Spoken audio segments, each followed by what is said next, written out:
Buenas tardes, Shabbat Shalom para todos mis amados hermanos. Gracias al Creador que nos da la oportunidad de congregarnos. Gracias porque Él mismo colocó en nuestro corazón el anhelo de escucharlo. Gracias porque Él por su espíritu coloca día a día un anhelo de ser como Él, de santificarnos, de apartarnos para Él, de entender su plan maravilloso y perfecto. Pedimos que esta tarde Él alumbre el corazón de cada uno de nosotros y amplíe al corazón el valor maravilloso de su gracia. Quiero invitarles a ir a la escritura. Abra su escritura allí con usted y con un bolígrafo, con un marcador. Déjese guiar por la escritura. Quiero animarles a venir a Génesis, Berechit, capítulo 2, versículo 7. Voy a partir desde allí, voy a leer Berechit, Génesis 2:7 en adelante. Entonces, dice la escritura, plantó Achén Elohim un huerto en Edén, al oriente, y puso allí al hombre que había formado. Achén Elohim hizo brotar de la tierra todo árbol agradable a la vista y bueno para comida, y en medio del huerto estaba el árbol de la vida y el árbol del conocimiento bien y mal. Y del Edén salía un río que regaba el huerto y de allí se dividía en cuatro cauces. El nombre del primero era Pisón. Este es el que rodea toda la tierra de Jávila, donde se halla el oro. Y el oro de aquella tierra es bueno, y allí hay bedelio y piedra ónice. El nombre del segundo río es Gijón. Este es el que rodea toda la tierra de Cus. El nombre del tercer río es Hidekel, que fluye al oriente de Asiria. Y el cuarto río era el Éufrates. Tomó pues Achén Elohim al hombre y lo colocó en el huerto de Edén para que lo cultivara y lo guardara. Y ordenó Achén Elohim al hombre diciendo, de todo árbol del huerto come libremente, pero del árbol del conocimiento bien y mal no comerás de él, porque el día que de él comas ciertamente morirá. Voy a retomar en parte la porción que estábamos trabajando la semana pasada y voy a refrescar o a recordar rápidamente dos conceptos allí en Génesis 2. Eh, Dice que el Señor en el verso 7, allí donde el texto de la escritura dice modeló, recordemos que es formó. Y aquí les recuerdo que expresamos que hay tres verbos en Génesis 1 y 2. Tres verbos: organizó, formó, este es el segundo, y el otro hizo, y hablé la semana pasada que el verbo hacer está en futuro. Y entonces dice aquí la escritura que él formó, ya el hombre había sido creado en Génesis 1, pero aquí está hablando de la formación del hombre y cómo lo llevó, dice aquí el verso, que el Señor plantó un, un huerto en Edén, y expliqué esa palabra al oriente, que significa en su término hebreo, significa Kedem. Y más que un punto cardinal, el Kedem en la escritura se refiere a lo que está adelante, se refiere a la eternidad, se refiere al origen mismo de las cosas. Lo que la escritura está diciendo aquí es que el Señor plantó desde el Queden en esa tierra, de ese reducto, de ese polvo, resultado de la caída de el hombre.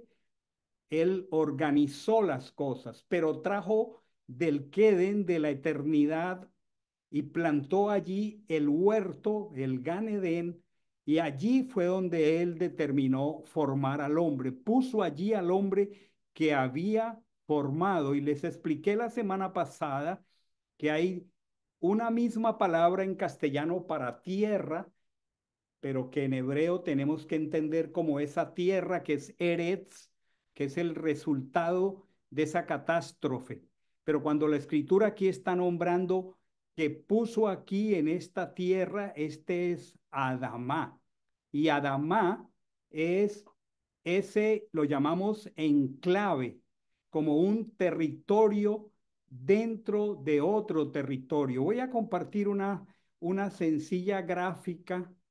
Vamos a cambiar allí la pantalla de la escritura y vamos a compartir una pequeña gráfica que he dibujado allí en la pizarra para que podamos entenderla. Fíjense que en el cursor, siguiendo con el cursor, allí dice en la parte inferior, dice Eretz, Eretz.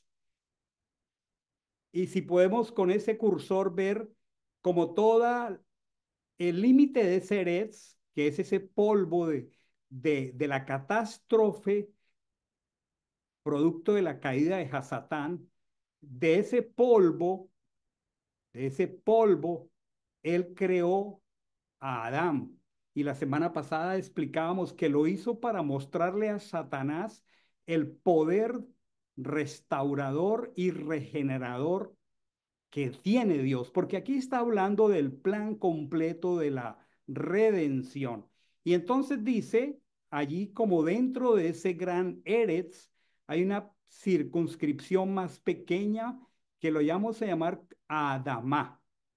Así que cuando nosotros leemos en castellano tierra, ambas palabras Adamá y Eretz dicen tierra. Entonces, la única manera de poder entender esto es en el sentido hebreo. Esta Adamá fue traída de afuera, del Queden, de la eternidad. Y allí podemos ver que el Señor plantó el árbol de la vida.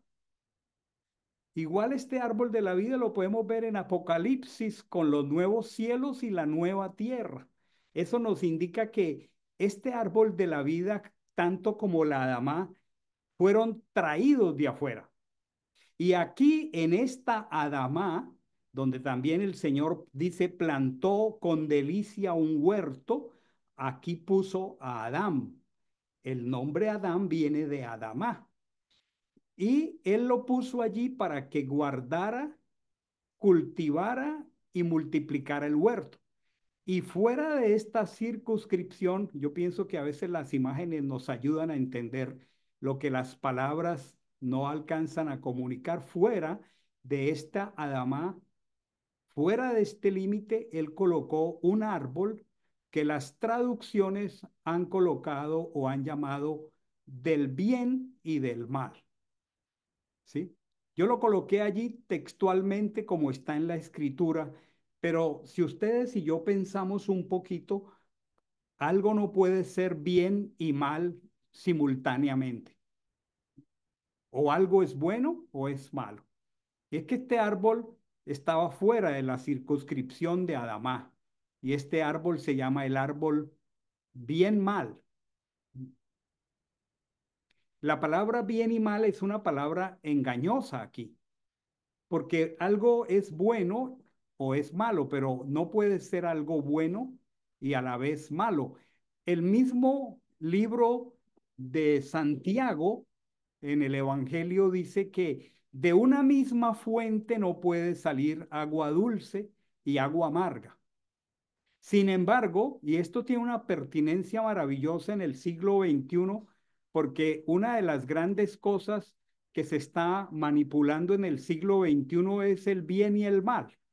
Y las profecías dicen que a lo bueno llamarán malo y a lo malo llamarán bueno.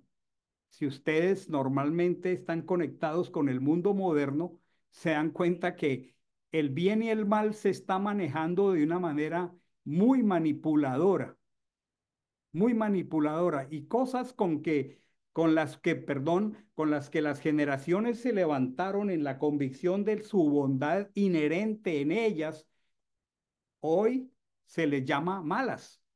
Y cosas que se conoce desde tiempo antiguo que son malas, hoy se le llama buenas. Entonces, estoy partiendo de aquí, de estas dos menciones para la misma palabra castellana, para que lo tratemos de entender, y repito, de los escombros de la eternidad, como dice del cielo, donde estaba Hasatán y sus ángeles, él fue lanzado al no cielo, fue lanzado de la luz a las tinieblas. Pero el propósito final del Señor es que algún día esas tinieblas ya no existan. Y repetía yo la semana pasada y lo vuelvo a decir, Adán fue hecho el polvo de la tierra para que pueda ser revestido un día. Eso es lo maravilloso del plan de la redención del polvo de la eternidad. Y esto es precioso, nos iniciamos del polvo de la tierra y por eso mismo tenemos una debilidad con respecto a la eternidad. Pero escuchemos esto y si lo podemos grabar en el corazón. A partir de la muerte del Mesías se inicia la era mesiánica y a partir de la muerte y resurrección del Mesías se inicia la era del hacer de Dios. Por eso la escritura dice que pueblo aún no nacido, cuando el salmo es escrito, dice anunciará o dirá lo que él hizo. ¿Por qué? Porque lo haría a través del Mesías. Entonces, cuando la escritura menciona el árbol del bien y del mal, este estaba en Eretz, donde Hasatán había caído, destituido de la gloria de Hachén. Y entonces podamos visualizar en la mente que Adama es ese enclave que fue traído de la eternidad y que Dios puso allí para formar a Adán. En otras palabras, el Señor separó a su creación, al ser humano, de toda la creación para darle promesas especiales, para darle promesas particulares, ¿sí? Y es importante reconocer que Adán fue formado diferente al resto de la creación, porque a la final, en la redención, solo Él va a ser perfeccionado por completo en el futuro.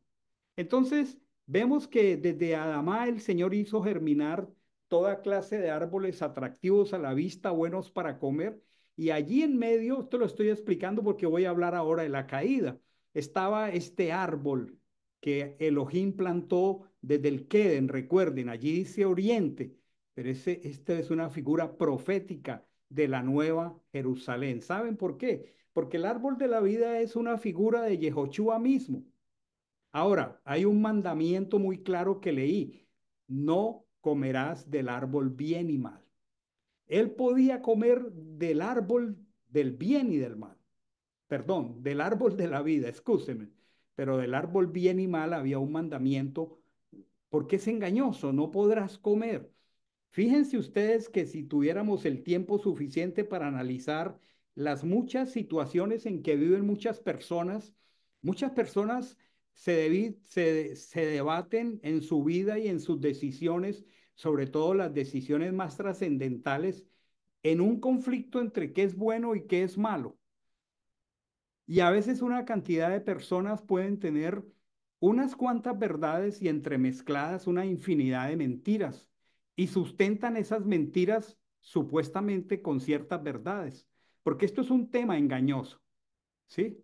Entonces, este árbol es un árbol distinto que tiene de por sí un nombre mentiroso porque pensemos en un momento, si bien y mal pueden estar juntos. A ver, un padre de familia, piense, bien y mal en algún momento en su razonamiento puede convivir con tu hijo. Y algunos de nuestros hijos en algún momento nos dicen, papá, pero ¿qué tiene de malo? Y es posible que por su conocimiento de la vida, por su conocimiento todavía superior de la escritura, él no pueda distinguir por qué algo es bueno, por qué algo es malo. Por eso necesita un padre.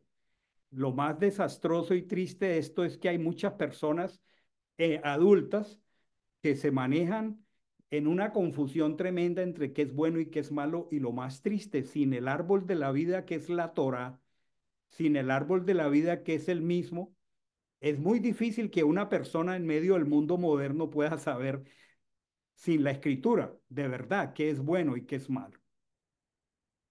Porque hay una mezcla, hay un juego con el bien y con el mal.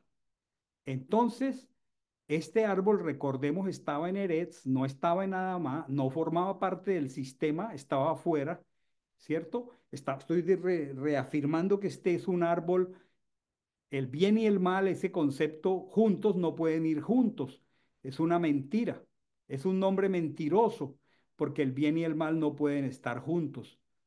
Entonces tendemos que concluir que sería solamente el árbol del mal. Ahora, este árbol se llama bien y mal, mientras que el árbol de la vida representa al mismo Elohim, al mismo Hachén. Pero el otro árbol del otro conocimiento no hace parte de lo que Dios ha traído desde la eternidad a la porción de Adamá. ¿Por qué? Porque está fuera del sistema.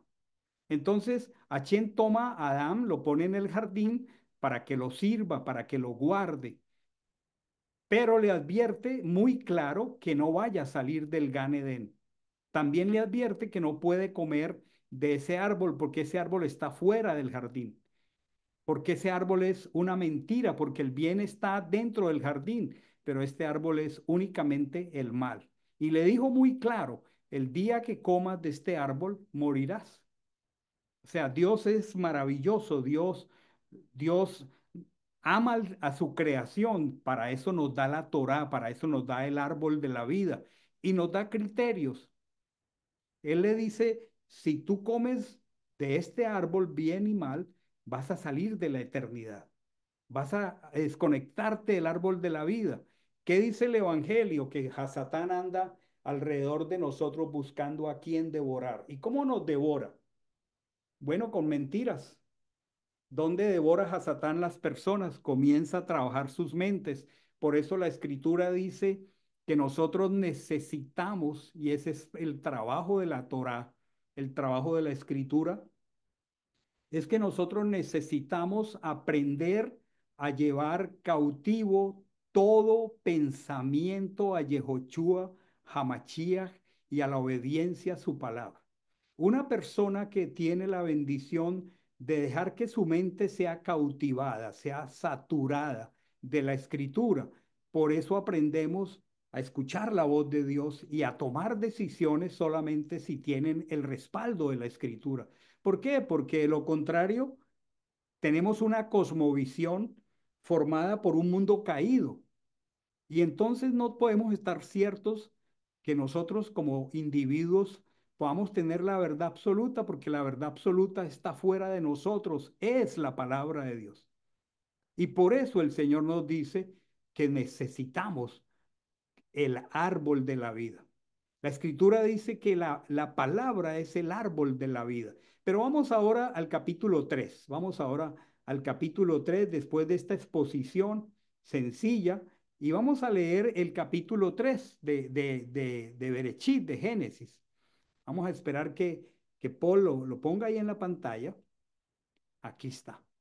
Ahí este, dice la serpiente, dice era astuta, lo que dice era que estaba desnuda, separada de la gloria de Dios. Recordemos que la serpiente es el símbolo de Hasatán, y ya Hasatán, que era un ángel, ha sido destituido de la gloria de Dios, ha sido echado del cielo a no al cielo, de la luz a las tinieblas, y él vino a robar, matar y destruir. Ese es su trabajo en nuestra vida. Y entonces empieza un diálogo con la mujer y le dice, con que Elohim ha dicho, no comas de ningún árbol del huerto. Miren qué interesante la pregunta y qué maliciosa y qué mala la pregunta. Muchas de las preguntas que a veces las personas le hacen a los demás están cargadas de cierta dialéctica, de cierta confusión y de cierta mentira. Por eso él pregunta, no comas de ningún árbol del huerto. Y resulta que si recordamos la lectura que acabamos de hacer en el capítulo 2, lo que el Señor le dijo fue todo lo contrario. Le dijo, de todos los árboles del huerto, o sea, del Gan Edén, del jardín del Edén, podrás comer. Había una restricción para un árbol que no estaba dentro de Adamá. Pero miren cómo es el estilo de pregunta de este personaje. De manera que Dios te ha dicho no comas de ningún árbol del huerto. Y es impresionante cómo las personas a veces no se dan cuenta de la clase de preguntas en que otros comienzan a embarcarlos. A veces no nos damos cuenta, pero muchas de las preguntas que están haciendo en el siglo XXI y muchas de las premisas que se están haciendo en el siglo XXI parten de una cantidad de mentiras y las repiten tantas veces que entonces la gente, a costa de escucharla tantas veces, le da categoría de verdad. Y la mujer le dice a la serpiente, y nunca debió haber iniciado este diálogo, porque la serpiente estaba fuera de Adama, lo que indica que ella estaba alejándose de Adama y que estaba acercándose al límite de Adamá y que se estaba acercando a Eretz y que estaba iniciando una conversación que nunca debió haber comenzado porque es una conversación con el mismo enemigo suyo y mío. Y ella le dice, del fruto de los árboles del huerto podemos comer, pero del fruto del árbol que está en medio del huerto, ha dicho Elohim, no comas de él, ni le toques para que no muráis. Aquí ya había una mezcla entre mentira y verdad. Aquí ya había, ella estaba comenzando a caer en un diálogo engañoso que nunca debió haber empezado. Estamos diciendo que ella habló con la mujer que estaba entre el límite entre Eretz y Adamá. Usted ahora me puede entender después de hacer ese gráfico, pero desafortunadamente le prestó oído a la serpiente. Esta le estaba hablando desde afuera a la mujer.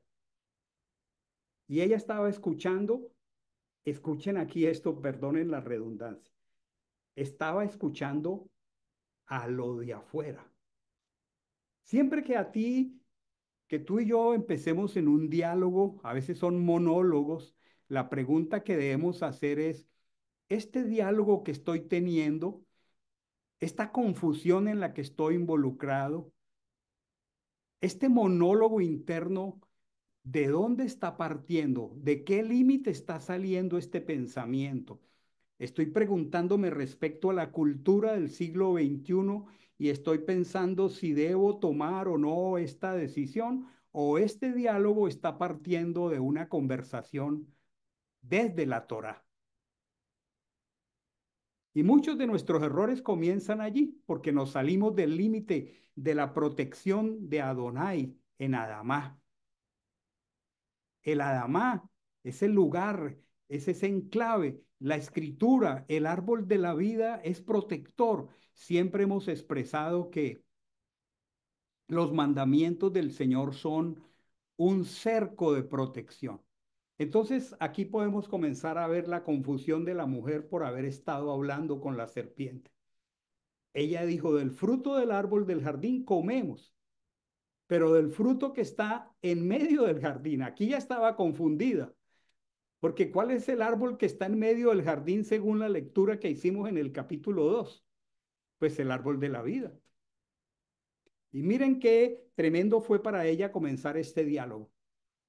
Porque jamás, si le repasamos la lectura del capítulo 2, jamás Dios le prohibió al hombre comer del árbol de la vida. Lo que le dijo fue, de todo árbol del jardín, incluido el árbol de la vida, podrás comer. Él le dijo muy claro que no comiera del árbol del otro conocimiento. Eso fue claro. Del árbol del otro conocimiento, del árbol que estaba fuera, en los límites fuera de Adamá, era que no podía comer, porque ese árbol es engañoso. Ella no estaba mintiendo, ella lo que ya para este momento estaba confundida, porque inclusive ella le agregó una palabra que no podía tocarlo. Y este fue ya un método que usó Hasatán para demostrarle que si ella al menos tocaba el árbol que estaba en Eretz, el árbol bien y mal, al menos si lo tocaba, no, nada le pasaría. La está insinuando, la está incitando a tocarlo y le está diciendo que no le va a pasar nada.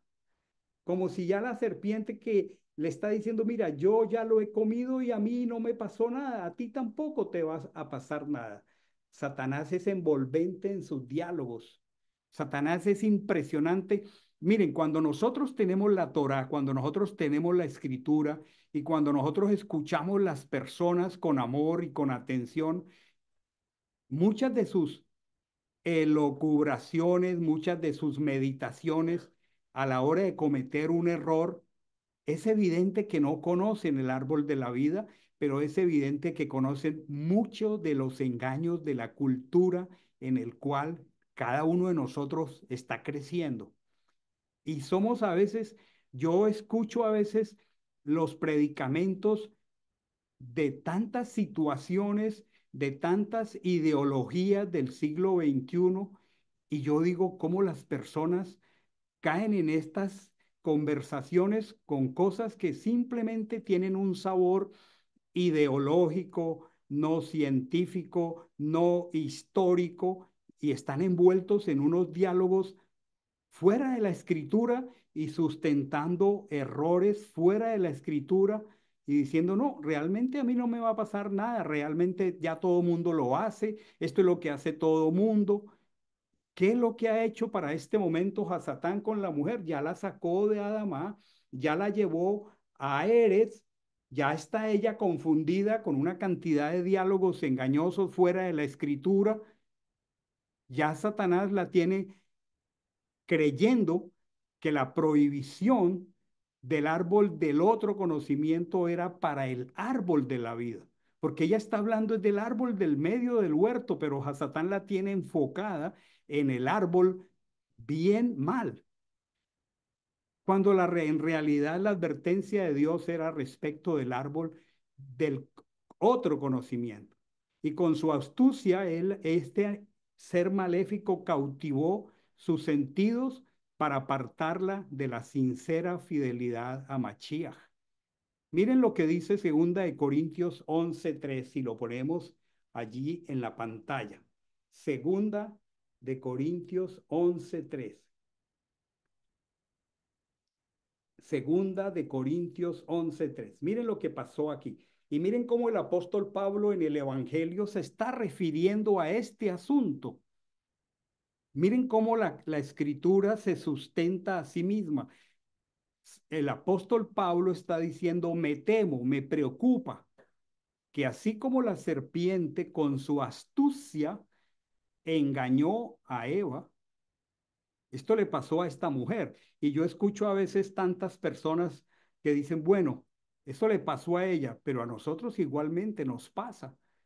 Porque dice que así como la serpiente con su astucia engañó a Eva, la sacó del terreno de la protección del árbol de la vida y la llevó afuera a un diálogo que nunca debió iniciar, dice, así sean desviados vuestros pensamientos de la sincera fidelidad que es en Mashiach, en Jesús, en el Cristo.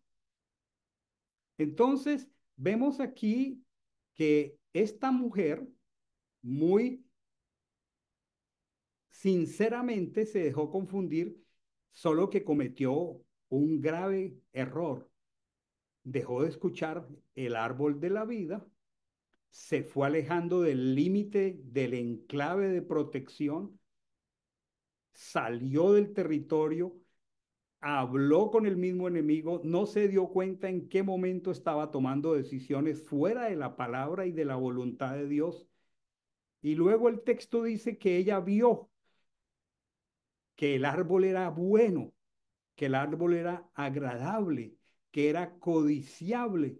Y dice que tomó del fruto y dio también a su marido.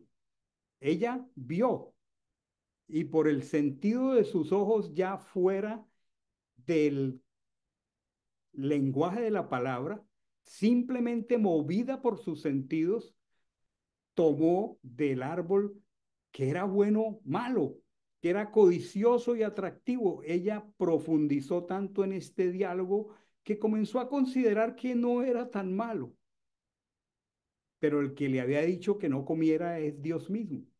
Sin embargo, ella tomó, dio a su marido y ambos comieron y entonces descubrieron que estaban en la misma condición que Hasatán, porque Hasatán estaba desnudado, estaba desprovisto del peso del honor, de la gloria del Señor. Y entonces dice que ellos ahora conocen que están desnudos. Se están dando cuenta que la desnudez de Hasatán ahora ha pasado a ellos y en una fracción de tiempo descubren que están separados del resto de los seres vivientes de Adamá y quedan en la misma condición de la serpiente. ¿Cuál es la gravedad de esto? Leamos Romanos 5:10. Busquemos ahí en la escritura Romanos 5:10 y percibamos la tremenda gravedad de este asunto. Romanos 5:10. Gracias a Paul por su ayuda. Dice, porque si siendo enemigos, el resto de la palabra ya está hablando de la obra del Mesías, siendo enemigos. El tema es que esta acción trajo una caída catastrófica al hombre y es que nos convirtió en enemigos de Dios. Las personas no saben, porque no conocen la escritura, que todos nacemos muertos espiritualmente y en un estado de enemistad con Dios, el cual es absolutamente irreconciliable con Dios por ninguna acción religiosa, filosófica, de cualquier tipo que el hombre pueda tratar de hacer. Fueron expulsados de ese lugar fue nuevamente llevado a su lugar de origen, la eternidad, y la escritura dice que ellos adquirieron una condición distinta a la condición que tenía cuando fueron creados, porque el hombre fue creado bueno, obviamente con una debilidad respecto de la eternidad, pero él ni siquiera para ese momento, más allá de ver que está desnudo y comienza ni siquiera a percibir el autoengaño en que se encuentra, porque entre las primeras cosas que comienza a hacer es a tener temor. Y en medio del temor pretendes esconderse de Dios. Y en un momento él no percibe, pero ya no ha quedado nada bueno dentro de él.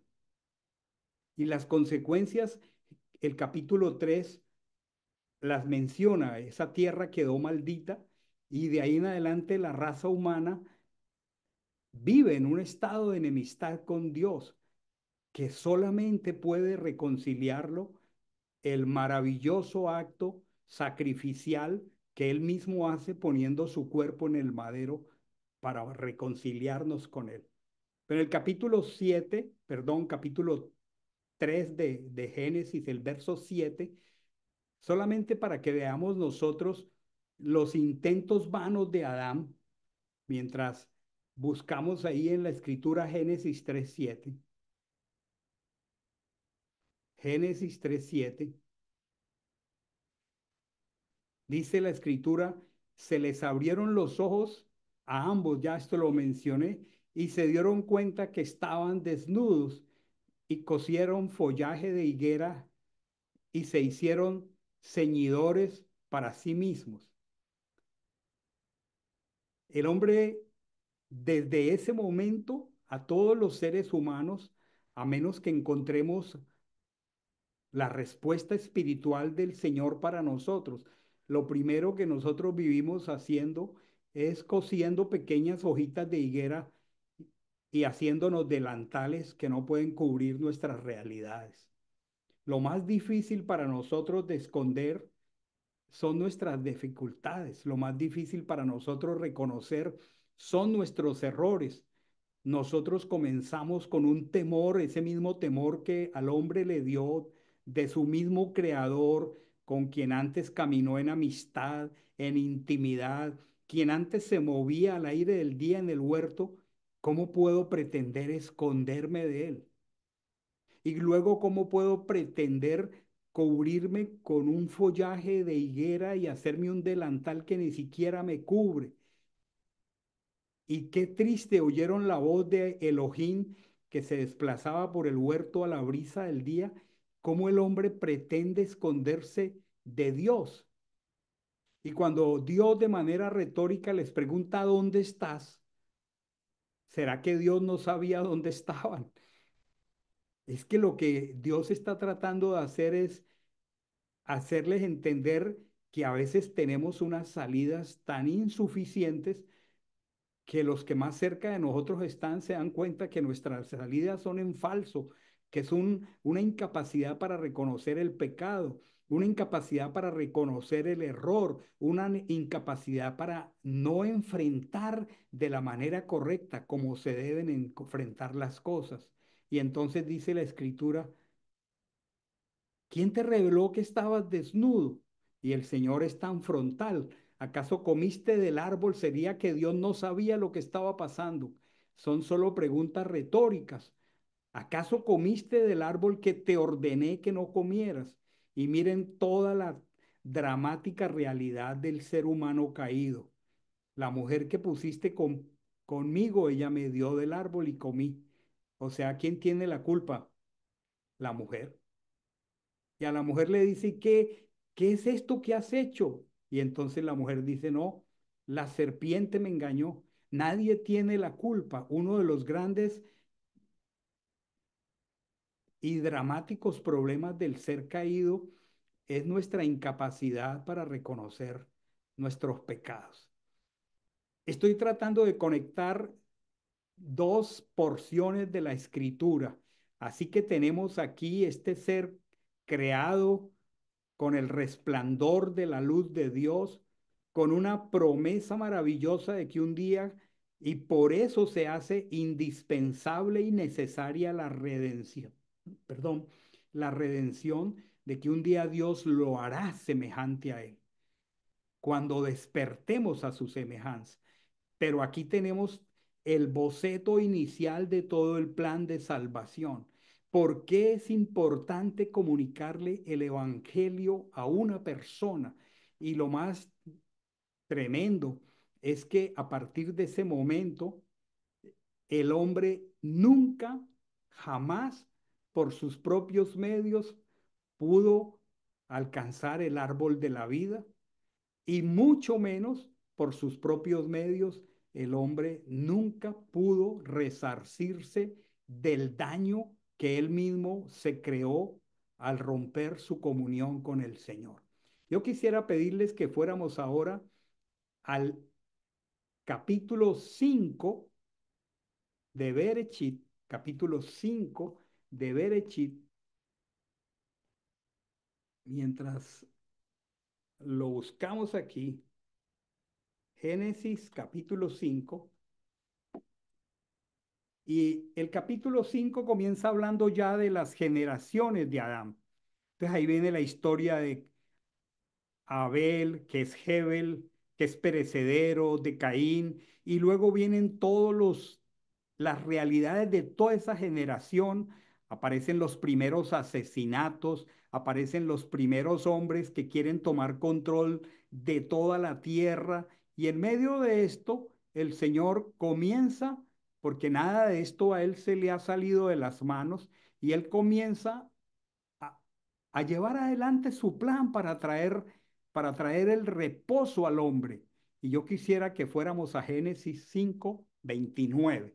Han pasado ahora en el capítulo 5 de Génesis 10 generaciones desde Noé. Ahora, generaciones de unos tiempos larguísimos de existencia, porque los hombres para esa época vivían 700, 800 años y han pasado 10 generaciones.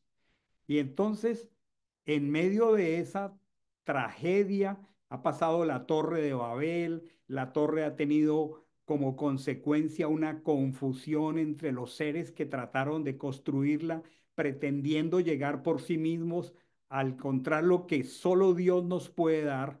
Construyámonos una torre para ver si llegamos al cielo, buscando lo que el hombre perdió, pero ignorando la obra de Dios. Y dice aquí la escritura que nace un hombre, hijo de, de Lamec, nieto de Matusalén, y Lamec, que lo tiene de 182 años, engendra un hijo, estoy en Génesis 5:6, y le llama Noé, pero quisiera que miráramos este texto que espero ya esté sobre la pantalla. Ahí está en la pantalla. Llamó su nombre Noé, diciendo, este nos consolará de nuestras obras y de la fatiga de nuestras manos de la tierra que maldijo Hachem. ¿Cómo sería de tremenda la situación que el hombre quiere? Ustedes se imaginan, estamos en el siglo XXI, esto ocurre ya hace miles de años y era tal la maldad, había tanta fatiga producto del pecado, que cuando nace Noah, que es un nombre hebreo, que han traducido como Noé, su padre Lamec, al momento que él nace, cuánta ilusión hay cuando nace un hijo, que Noé en el momento de nacer tenía un sello, este hombre traía un sello profético.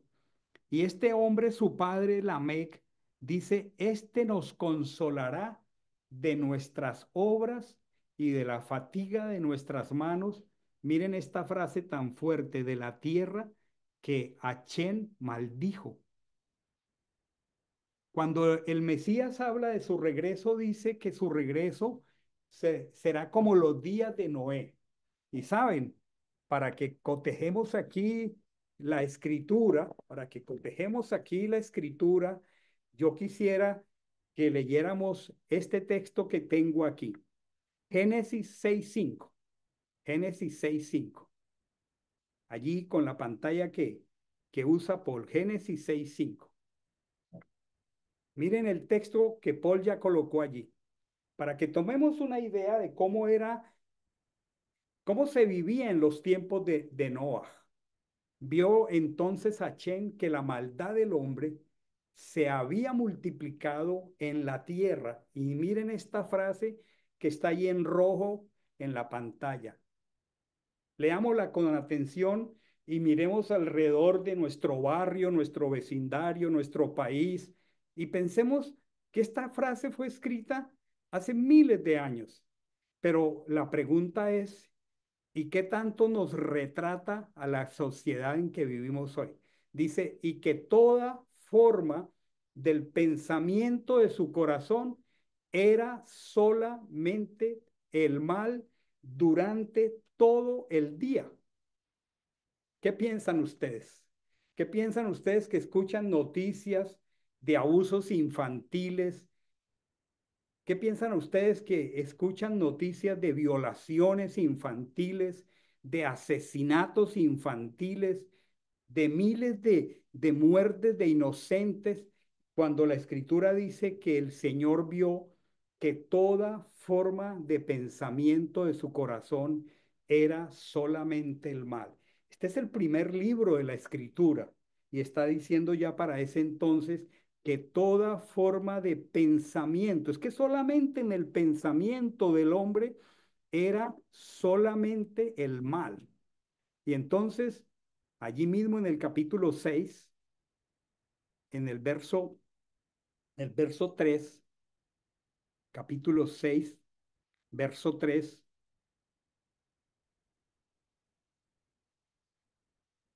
el Señor dice, mi espíritu no permanecerá para siempre con el hombre, porque él simplemente es carne.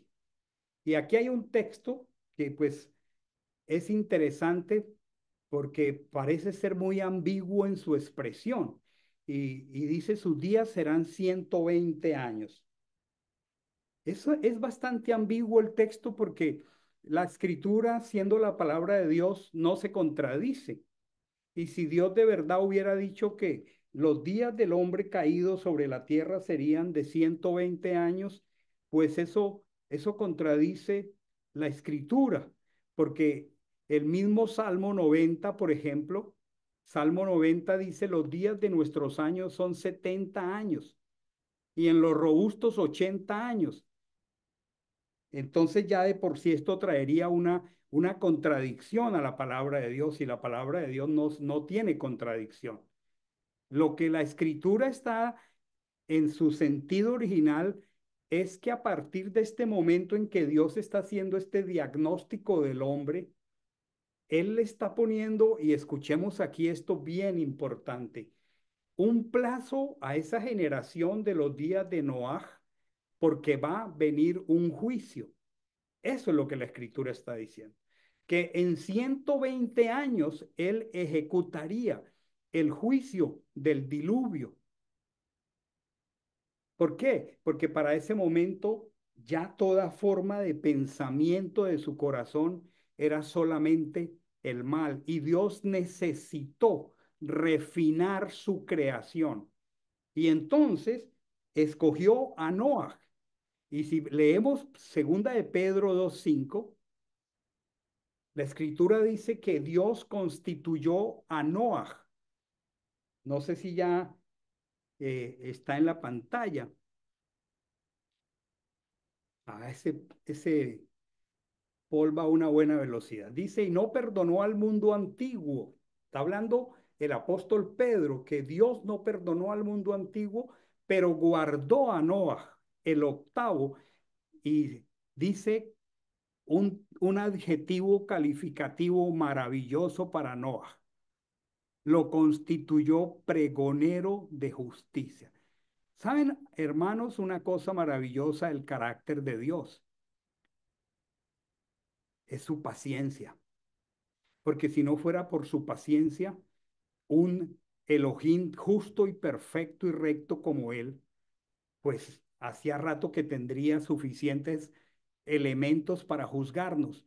Pero se tomó el trabajo de levantar un hombre como Noah y lo constituyó pregonero de justicia.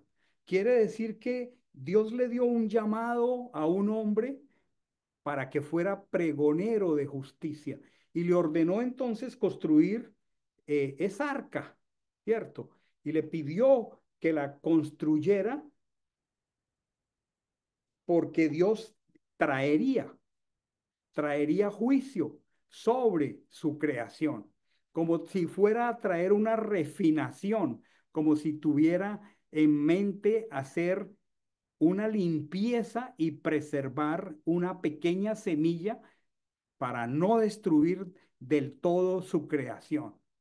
Y el texto en el capítulo 6, por eso es que es maravilloso poder leer los textos y revisarlos a la luz del hebreo, porque el hebreo pues es la lengua original con el cual la escritura pues fue realizada.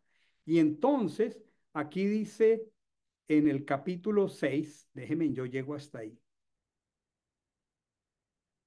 dice algo, capítulo 6, saliendo de nuevo de Pedro, verso 5 y verso 6, dice, vio entonces a Chen que la maldad del hombre se había multiplicado y que toda forma del pensamiento de su corazón era solamente el mal durante todo el día. ¿A ustedes les parece esto exagerado? Y aquí dice el texto, estoy en Génesis 6:6, imagino, que ya lo tenemos en la pantalla. Muy bien, Paul, por tu ayuda y la velocidad con que lo haces. Y el texto dice, y Achén sintió pesar. Algunos textos lo que dicen es que Achén se arrepintió.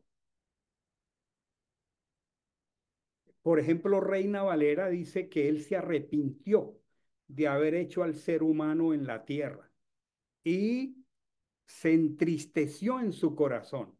Y aquí, pues, el texto hebreo usa una palabra que realmente es maravillosa, porque en primer lugar, pues la misma escritura en el libro de Números dice, Dios no es hijo de hombre para que se arrepienta. Nosotros los que sí nos arrepentimos somos los seres humanos. A veces decimos, voy a hacer tal cosa y mañana al otro día cuando llega la hora de cumplir, no, pues ya nos arrepentimos, ya determinamos otra cosa. Pero lo que la escritura dice aquí, y necesitamos conectar el texto de la semana pasada, de los tiempos verbales que dijimos de Génesis 2 y capítulo 1 y 2, el organizar, el formar y el hacer. Y dijimos que el hacer está reservado para la redención final cuando el Mesías regrese y nos transforme a su semejanza. Y como Dios tiene una mente que todo lo sabe, que todo lo conoce, Dios no podía estar, como dice el texto, se entristeció, porque esa clase de emociones son absolutamente humanas y mucho menos arrepentirse. Y resulta que el texto de la escritura en hebreo para se arrepintió es que él se consoló, se consoló. El texto en Reina Valera dice se arrepintió, pero el texto viene de una raíz que es Naham, Naham. Y si ustedes pudieran imaginar un momentico en términos hebreos, el nombre de Noé, Noah, empieza con una nun y termina con una het. Noah. Pero la palabra consolar empieza con una nun y termina con una men y expresa Naham. Es como lo inverso de Noah. Y lo que significa es Dios se consoló. A ver, pensemos un momentico con base en que Dios podría arrepentirse si él sabía lo que está haciendo. Y si él sabe que al final de cuentas, él ha garantizado que por el rechit, él mismo, la semilla, él vendría a comprar los cielos y la tierra. Y compraría y redimiría de esa masa de seres caídos hombres y mujeres para que formemos parte de su pueblo. Entonces lo que la escritura está diciendo, primero que la misma escritura dice que él no es hombre para que mienta. Entonces Dios no se arrepintió, Dios no es hombre para que se arrepienta. El texto lo que dice es que él se consoló. ¿Por qué se consoló? Porque sabe que al final de cuentas, él al final va a regenerar al pueblo que compró para él. Y aquí aparece una preciosa palabra en este capítulo que quiero que sea el estandarte de nuestro tiempo esta noche, ya casi noche. A ver, hay una realidad, hay un juicio inminente. Toda forma de pensamiento del corazón del hombre durante el día completo es solamente el mal. Y aun cuando Dios va a traer juicio sobre la tierra, Él se consuela a sí mismo. Y luego esa palabra consuela Naham, tan cercana a Noah, es que su nombre juega con la palabra consolar. Dice la escritura que Noé, en el verso 8, si Paul lo tiene ahí en la pantalla, ahí está en un recuadrito, hay un pero maravilloso. En medio de esta situación tan terrible de maldad, de juicio inminente, la escritura dice, pero, uy, ese pero es precioso, pero Noah halló gracia ante los ojos de Adonai. Es una palabra tan maravillosa, mis hermanos, porque en medio de un mundo tan tremendamente sumido en la oscuridad, en medio de un mundo tan terriblemente sumido en el lodo, Dios tenga un plan y la única manera de llevarlo a cabo sea por gracia, porque la palabra gracia significa favor inmerecido. Y fíjense, esta es la Torá y aparece en el capítulo 6 de Génesis por primera vez en la historia de toda la escritura la palabra gracia. Y si tú quieres anotar en tu corazón y tomar nota ahí en tu escritura, Noah, miembro de una raza caída, miembro de una raza cuya forma de pensamiento es solamente el mal durante todo el día, Noah, parte de una generación que va a ser pasada por el juicio, halló gracia ante los ojos de Hashem. Ya su padre, Lamec, le había puesto un nombre con una esperanza profética. Este nos consolará. Y yo les decía ahora que el texto no dice que Dios se arrepintió, sino que Dios se consoló. Y es como si este hombre llamado Noah fuera una figura del que un día traería consolación, solamente el mismo Mesías. Este nos consolará. O sea, 10 generaciones después de Adán, la situación está tan terrible como hoy.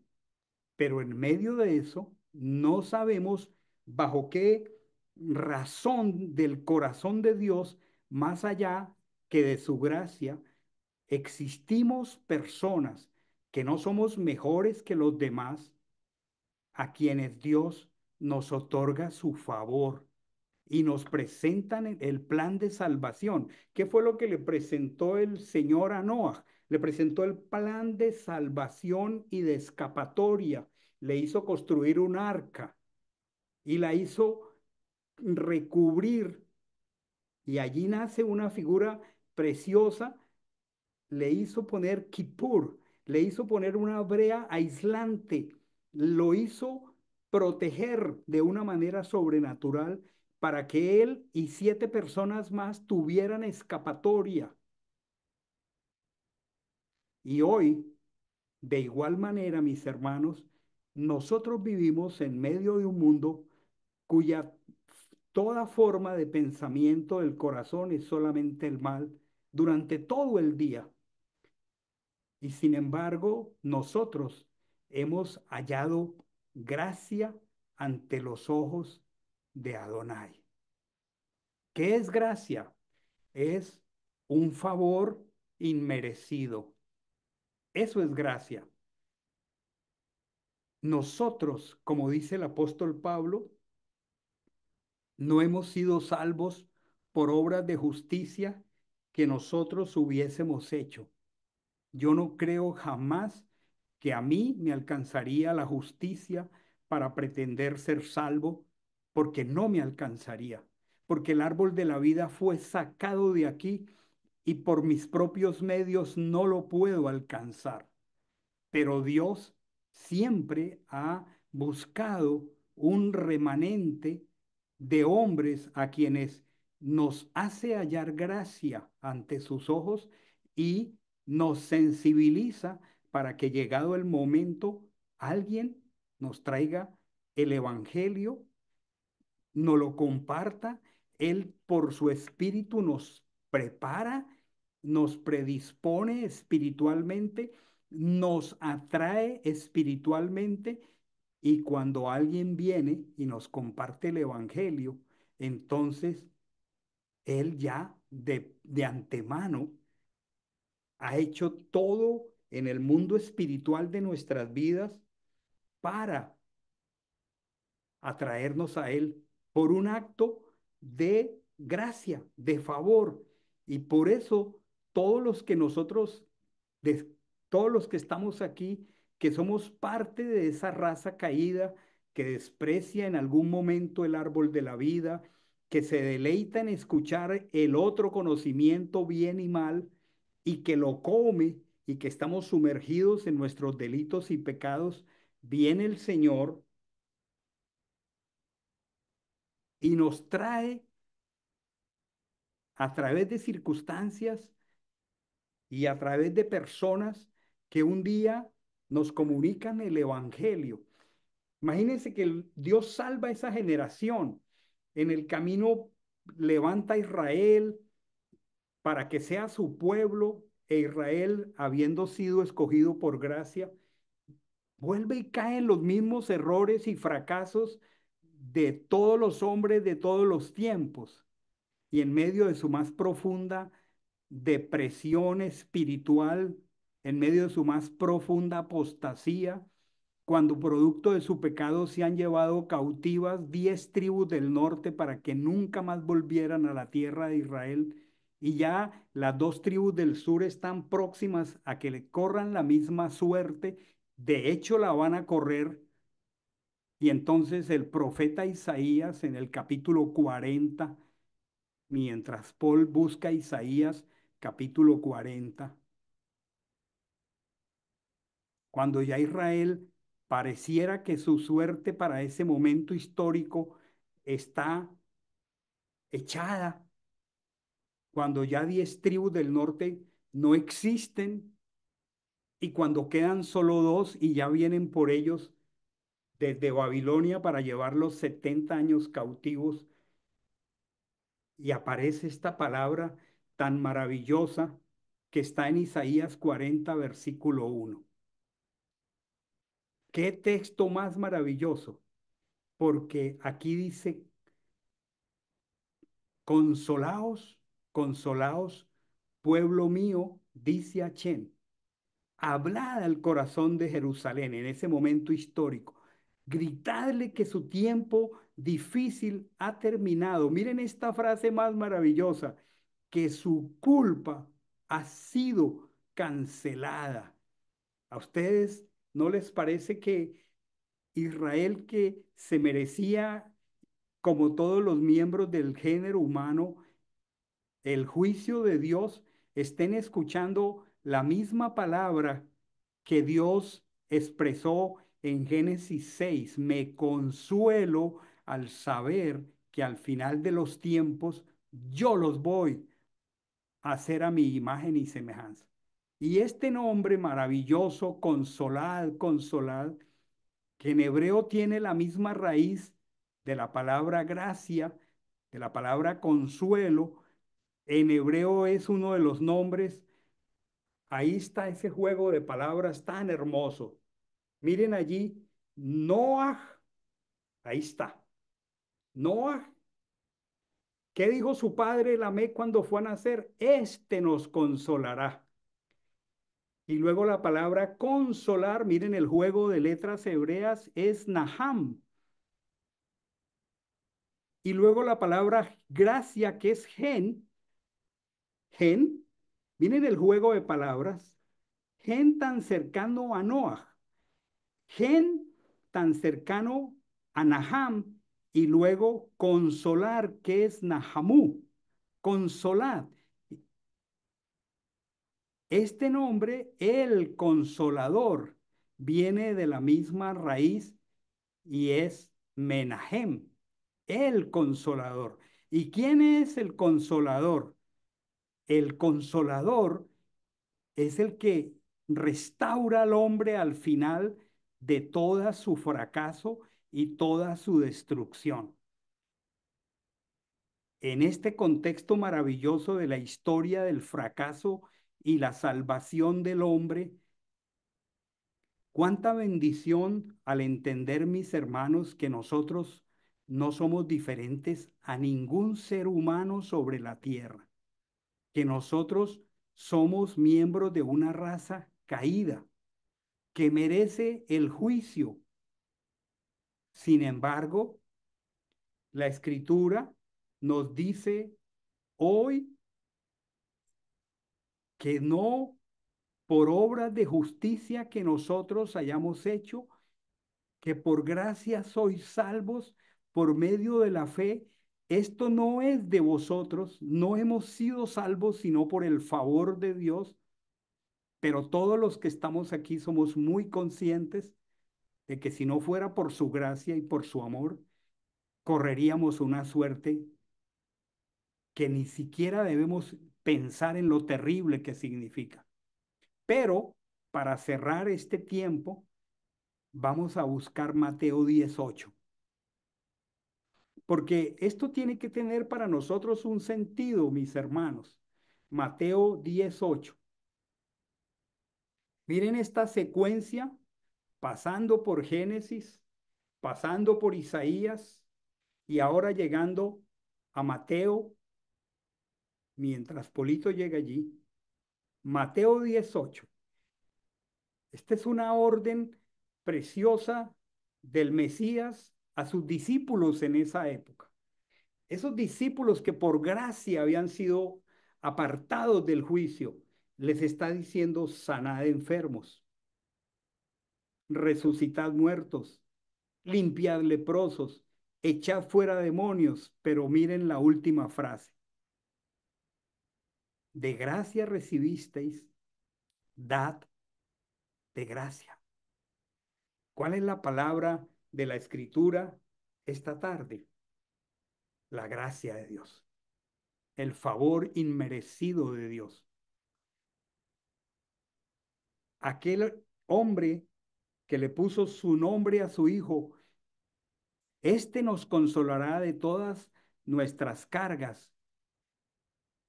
Tenía una idea de lo terrible que era el momento que el mundo vivía con tanta maldad y pensó, quizás Noah traiga consolación. Pero claro, Noah no podría traer consolación.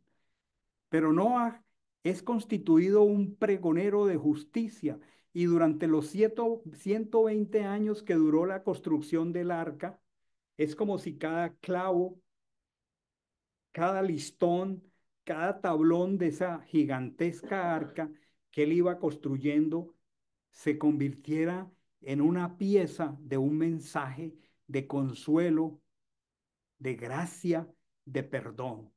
Y Noah estuvo 120 años como pregonero de justicia, yendo a personas que tenían sus mentes esclavizadas por el mal. Finalmente un día, pues solamente esos 8 personajes fueron librados. Pero hoy el Mesías nos hace conscientes de que fuimos librados solo por gracia. Y entonces nos dice: de gracia recibieron, den de gracia. ¿Cuál es nuestro sentido de estar aquí, mis amados hermanos? ¿Cuál es la razón de ser de que estemos en un mundo que la Escritura dice que es un mundo que está en una oscuridad terrible?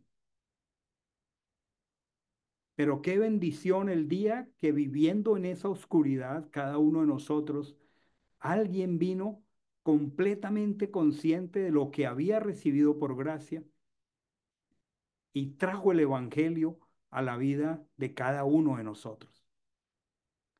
Tenemos en el Evangelio, que es el mismo Mesías, hay poder para salvación.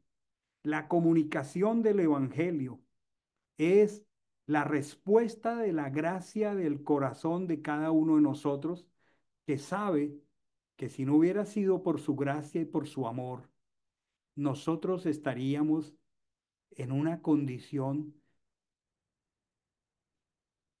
de muerte y nos esperaría solo la muerte, mientras que ahora, por su amor y su bondad, un día oímos el Evangelio, creímos el Evangelio y fuimos sellados con el Espíritu de Dios y sabemos que fuimos regenerados, que ya no tenemos los mismos deseos que antes, que luchamos y que nos entristecemos cuando cometemos pecados, que anhelamos conocer la Escritura y que Dios en su bondad nos ha permitido levantar familias bajo un paradigma novedoso, el de su palabra. Pero hermanos, para cerrar esta tarde que podríamos llamarla una tarde llena de gracia, la Escritura dice a todos los que estamos aquí esta tarde, ustedes recibieron esto por gracia. Ustedes hacen parte de una generación idéntica a la de Noah, donde todo pensamiento del corazón de los hombres, de comienzo del día al final del día, es solo la maldad. Hermanos amados, tenemos una deuda de gracia. Lo único que Dios quisiera es que nosotros nos convirtamos en personas que con este folleto del Evangelio entendamos que estamos en la orilla de la playa de este mundo donde hay miles de personas ahogándose y pereciendo y nosotros tenemos un salvavidas que lanzar y nosotros necesitamos muchas veces salir del lugar de confort y comodidad en que vivimos, orar y tomar tiempo llenos de amor, llenos de bondad y de misericordia, porque los tiempos de Noah a hoy no han cambiado. Es más, el Señor utiliza los tiempos de Noah para hacernos entender el momento del mundo en que vivimos y lo cercano de su regreso. Pero aquí está este folleto, mis amados. Todos nosotros debiéramos orar, mantenerlo con nosotros y no desaprovechar los momentos y las oportunidades porque tal vez podamos tocar con la gracia a alguien simplemente por hacer nuestra tarea,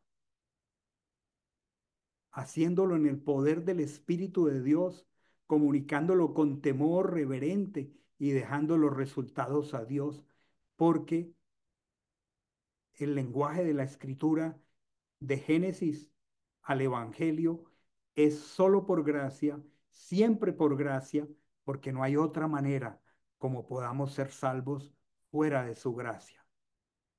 La invitación es para que nosotros vayamos a las almas encarceladas en las mentiras de la maldad de sus corazones, como pregoneros de justicia, entendiendo que la única diferencia que hay con nosotros es el favor y la misericordia de Dios con la que fuimos tocados.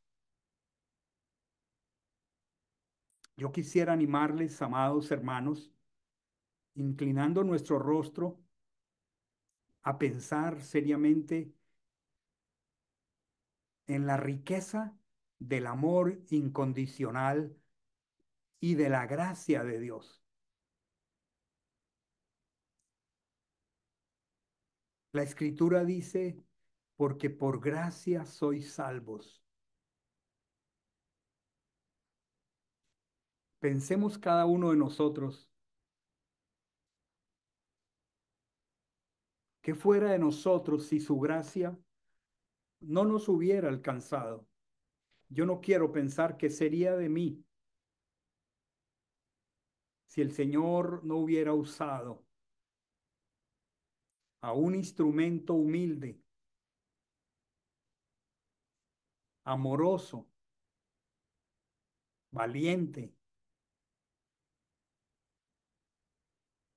que vino a mi casa una noche a las 10:30 de la noche. ¿Cómo bendigo ese día de mi vida? Y tú haz lo mismo, mi hermano.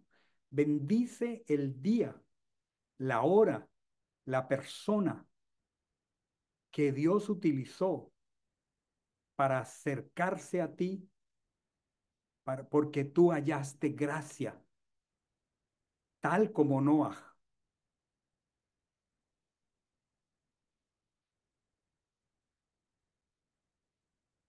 Piensa en todas las bendiciones y bondades que hemos obtenido por gracia. La salvación tan grande, la sanidad.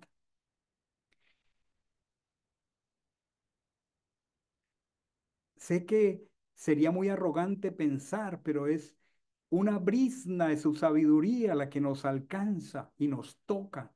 Pero con esa brizna de sabiduría, Él ha sanado nuestras vidas, nuestras relaciones. Él nos da sabiduría práctica, santa para vivir. Su bendición nos enriquece, no trae tristeza con ella. Él nos ha librado de la muerte. Si miramos alrededor de nosotros, hay hogares debatiéndose en la amargura, en la falta de perdón, porque no conocen su gracia. Hay hogares como el hogar de Adán y Eva después de la caída, llenándose de culpa el uno al otro. Hay hogares donde es imposible reconocer el pecado, el error, y solo hay inculpación, vergüenza. Hay miles de personas sumergidas en la maldad y aún huyendo y escondiéndose de Dios. Sacaremos de nuestro tiempo, mis amados hermanos, saldremos de la zona de confort, de comodidad. No necesitamos don de evangelista para comunicar el evangelio. Solo necesitamos estar llenos de su gracia. Hallará alguien gracia a los ojos de Adonai y estaremos nosotros cerca de él para expresarle el evangelio. Podremos constituirnos en ese instrumento de la gracia de Elohim.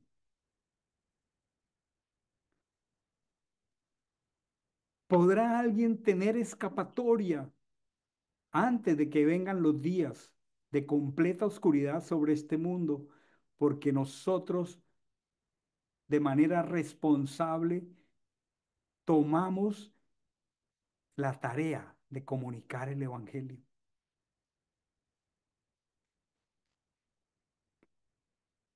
Podríamos aquí individualmente responder como Isaías al Señor: heme aquí, Señor, envíame a mí. Podremos hacer nosotros eso. Digámosle: Señor, ten a bien llenarme de tu espíritu. Pero por encima de todo, al ver las multitudes que se están perdiendo, dame compasión. Dile: Señor, por el Espíritu de Dios, empodérame, habilítame, capacítame para comunicar el Evangelio. Tendremos la alegría de ver a alguien ser nacido, parido de lo alto. Pídele, pidámosle al Señor: Señor, dame la alegría. Qué precioso estar al pie de alguien que tú has escogido para salvar por gracia. Y qué honor poder ser el instrumento que comunica el Evangelio. Y qué privilegio ver a alguien ser parido de lo alto, ser sellado por el Ruach HaKodesh y ver una vida que se levanta del polvo, del fracaso, y que yo pueda ser parte de tu trabajo en su vida a través de un proceso de discipulado. Hermanos, ¿podemos orar así?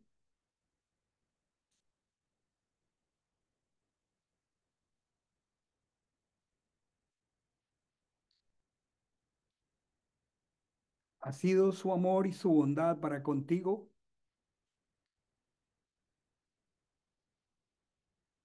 ¿Es tan claro para ti su amor y su bondad? ¿Eres consciente de la gracia de Dios sobre tu vida?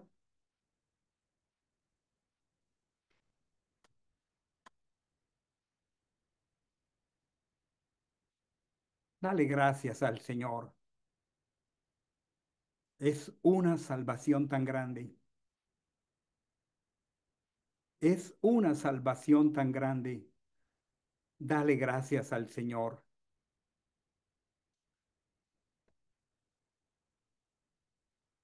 Dale gracias al Señor.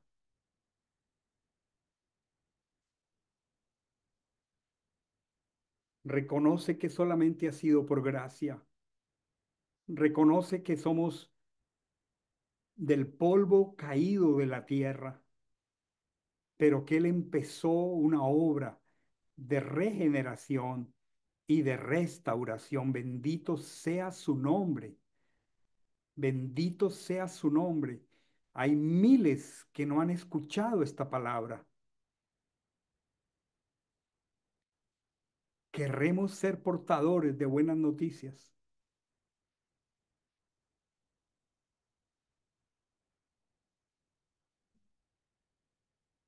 Bendito sea su nombre.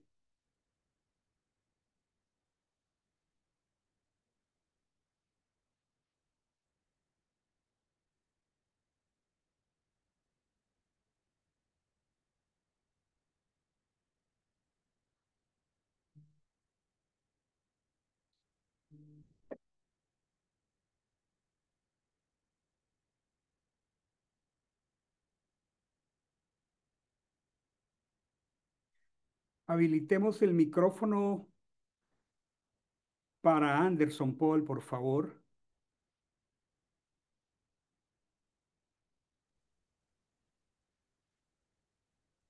Gracias. Qué bendición y qué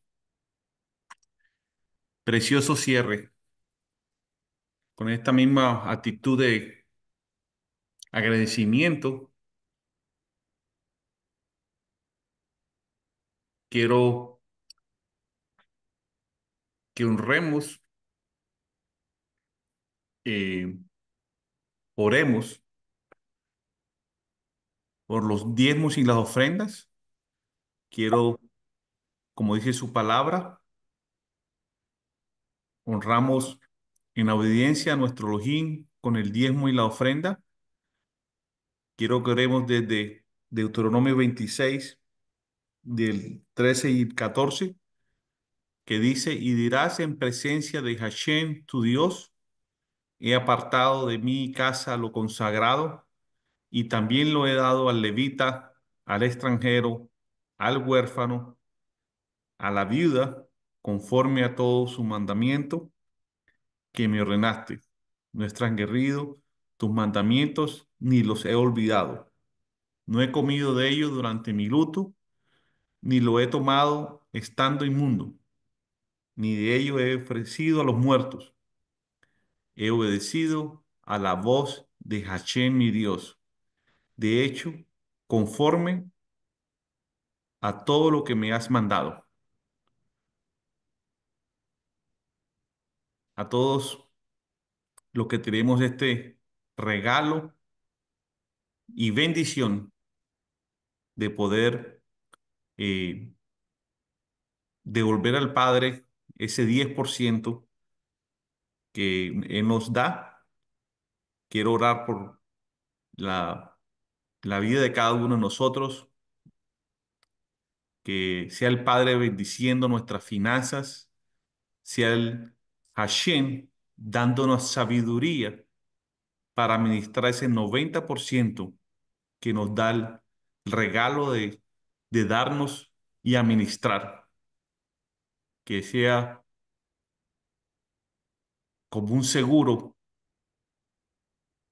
que nos da, Señor, poder desprendernos de ese 10% y poder saber vivir con el 90%, saber devolverle lo que el Padre le pertenece y poder bendecir a otros, como dice su palabra, al levita, al extranjero, al huérfano y a la viuda.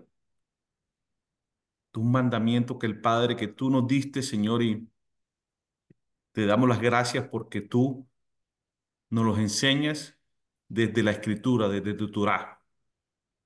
Bendecimos este tiempo, bendecimos a cada hermano de la congregación y te damos el regalo de poder entrar en cada aspecto de nuestra vida financiera, Padre, y danos ese regalo que tú seas parte de ella, Padre.